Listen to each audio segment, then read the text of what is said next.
All right, guys, let's hit it. If I seem a little off, it's because I'm petting a dog's leg. Finn has a funny tendency, so like if you start scratching his back leg, it will stretch out to the point where literally I can't hardly do it like that. He will literally like point, his leg will just go to a point, and it's pretty funny. He stretches it out, and it's pretty entertaining. Just in case. I don't know why you would need to know that. You don't. Let's just move on with it. This video is going to be on the truth. The truth that few people will tell you right now. I try to take a certain amount of pride in being on the side of what is accurate, okay? I don't really get so much involved in emotional arguments, right? And I sell things for a living, right? If I don't, then I don't get paid, right? I either have to sell a sponsorship in a video or sell a house or whatever it is, right? I completely work on commission. Now, you would think that would make me a dirty salesman, but the truth is I'm too pragmatic for that. I see what is correct, and I struggle to see things that are incorrect. They don't make sense to me because someone might be trying to sell you on this thing, and I'm like, yeah, but it's like bad, you know? Or like, I should always be telling you to sell your house because I'm in real estate, but I don't agree with that. And that's what this is about. I'm probably one of the few people right now who's going to tell you the honest fucking truth, which is you should not sell your house right now, everyone. For the past year and a half, you should not sell your house. All of my cohorts, if you will, in the real estate industry are all, you know, great time to sell, Bob. Like, you get a top dollar for that house. Cool. Well, top dollar, first of all, doesn't mean anything. Even in a shitty real estate market, top dollar is what you can get at that particular moment in time. So it's a cliched term that we don't need to argue about. But here's the truth. I disagree. I disagree that 90% of people should be selling their house right now. Meaning, of the 90% of people that do sell their house right now, probably the large majority of them, I disagree with the decision to sell it. Now, let me give you my caveats to that. Here are a few people that I say right here, right now, yes, you should sell your house if you meet the following criteria. You and your family have simply outgrown your house. If you're in that position where you're like, look, you know, we popped out a couple kids, and you know, whatever, and like between my wife and my 4 kids and whatever, like we've outgrown our 3-bedroom house. Cool. One, I would just ask, do you have a basement that's unfinished? If so, just finish out the basement. Even if you got to take the equity out of the house and take out the 40 grand or 50 grand or whatever to finish the basement, which would raise your price, you know, your monthly mortgage payment by, I don't know, off the top of my head, like maybe $500 or something like that. Man, maybe even less, probably less, and probably $250. But hey, do that. Just build out your basement, right? Just build out your basement, be done with it. You don't have to move, way easier. You can just take the equity out of your house. Don't quote me on that. I'm not a lender, but you should be able to. So if you've outgrown your house, cool. Valid time to sell it and move. Or 2, if you're like getting relocated for work or something like that. If you're in the military, you're getting PCS'd. Sure, yeah, you might want to go ahead and sell your house because you're you're moving to another state, and that house is, hey, if it will rent for a good dollar, then hey, maybe consider that. But if not, sell it. Beyond that, I do not think that most of you should be selling your house because right now, yes, it is true. You could go get top dollar for your house, and you might go, okay, I bought my house, whatever, 5 years ago, and I got 150 grand. And let's apply some numbers to this. You bought your house for 300 grand 5 years ago. Now it's worth 450. So you're like, yo, let me take that 150 grand, man. I got a chunk of equity in the house. Cool. So here's the very obvious thing, and I think you probably guys already know what I'm going to say here, which is, well, as soon as you sell your house and you get that money, you do understand that you got to go buy something now. So now, like, did you really get ahead? Because think about this logically, right? The house that you bought for 300 5 years ago, you sell it, you take your 150 grand. Well, the sort of big question here is, well, how much do you have to go spend in order to get what you want to get? Is it 450 grand?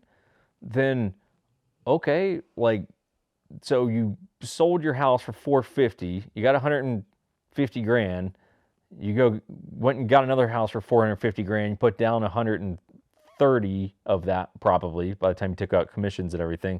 So it's like your mortgage payment is the same. chances are, the honest truth is, right, if you're selling your $450,000 house, walking with 150 G's, who would sell their house just to do a lateral move? No one would do that. So clearly you got to go buy a nicer house now. Otherwise you wouldn't have moved in the first place. So you go, okay, you sell your $450,000 place. You walk with, you got 150 grand in equity. Let's just say you walk with 130 of that by the time closing costs, commissions, all that. Now, but now you got to go spend 550 to 6, let's just say 6 because that's probably more accurate. You got to go spend 600 grand to get something you want. You put down your 130, maybe a little extra cash you had, so now you put down 150. So now your mortgage payment is on a $450,000 house instead of a $300,000 house. So sure, you still have that equity of like the 150 G's or whatever, but your mortgage payment is considerably higher now, by a lot, like 150 grand worth of a mortgage payment higher. So did this make any sense? Like, and you had to compete with the crazy psychotic pool of buyers in the world right now? I don't know, man. I would stay put. Like, I've had this debate with myself. Think about it, right? I walk through houses on a regular basis, and oftentimes I see stuff where I'm like, man, this is awesome. I would love to live in this.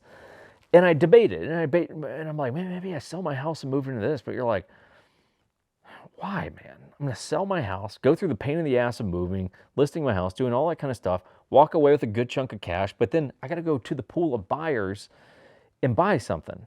And no matter what, I'm going to wind up with a higher mortgage payment because I'm going to have to spend more than my house is worth now. Otherwise, I would just stay put because that would just be a lateral move. Why would you sell your house to do a lateral move? No, you sell your house to upgrade. You guys get where I'm going with this? I think I'm talking in circles, but I think you guys probably are tracking with me. So about the only way that I could, and I can't really get on board with this, but I'm going to say this. If you were someone who's convinced that the real estate market is about to tank, right? Like it's about to have a major dip of, I don't know, let's just say 10% or more, right? 10%, 15, 20%, something like that. In that case, I would say, okay, sell now, go rent something until you perceive what it to be at the bottom of the real estate market. You think you've had as much of a drop as it's going to have, and then go buy something. Now, of course, all of us, if we were smart, we would sell when something is high and buy when something is low. The problem is none of you are Miss Cleo, meaning none of you can predict the future. If any of the 80s babies will for sure get the Miss Cleo reference there.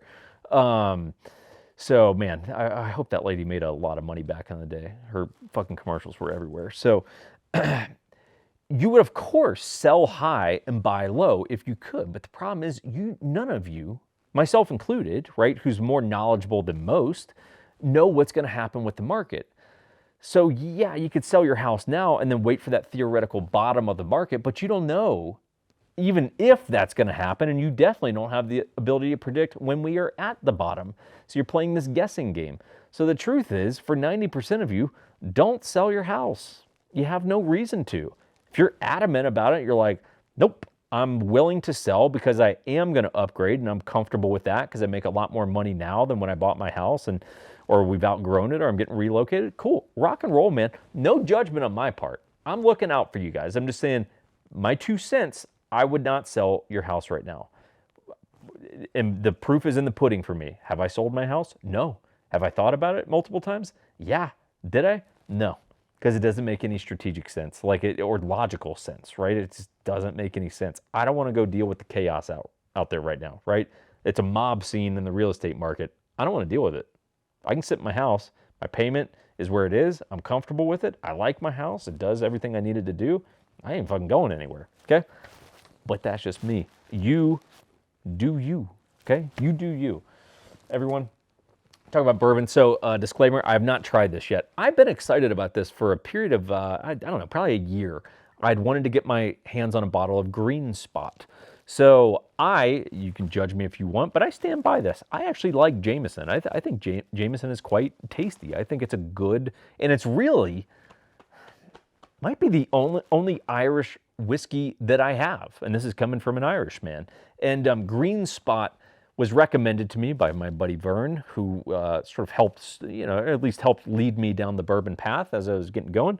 And he was like, yeah, you got to try Green Spot. It's a lot better, and like it's about 55 a bottle. They got a couple other bottles that are finished in like white wine cask and things like that are closer to $100. But I saw this, and while I had already spent my bourbon budget, I was like, gotta get it. Gotta get it. I've wanted to get this forever. I think it's great packaging too. And it's one of the things that I would assume we probably all agree on when it comes to the booze game. Packaging matters, right? The bottle is a nice shape. The label itself is very nice. And I'm excited to try this.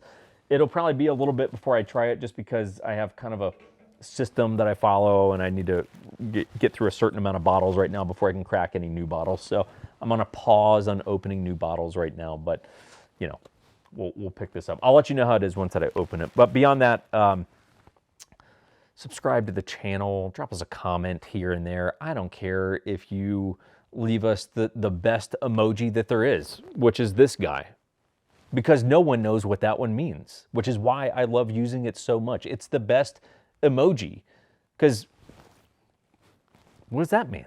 Like, I don't know. I don't think it's good. I'm pretty sure you're insulting the person that you're giving it to, but I don't know. Like, maybe it means something positive. I have no idea, but I love giving people that emoji. So you guys can drop that down in the comments if you want. Helps the channel out. If you need real estate help, let us know. All that stuff that I like to imagine you guys already know. Me and this dog, we're going to go get out of here. And we're going to go drop this footage to my editor, who's probably at a skate park right now doing kick flips and 360 spins and all kinds of wild shit. And that's it. I'm done talking.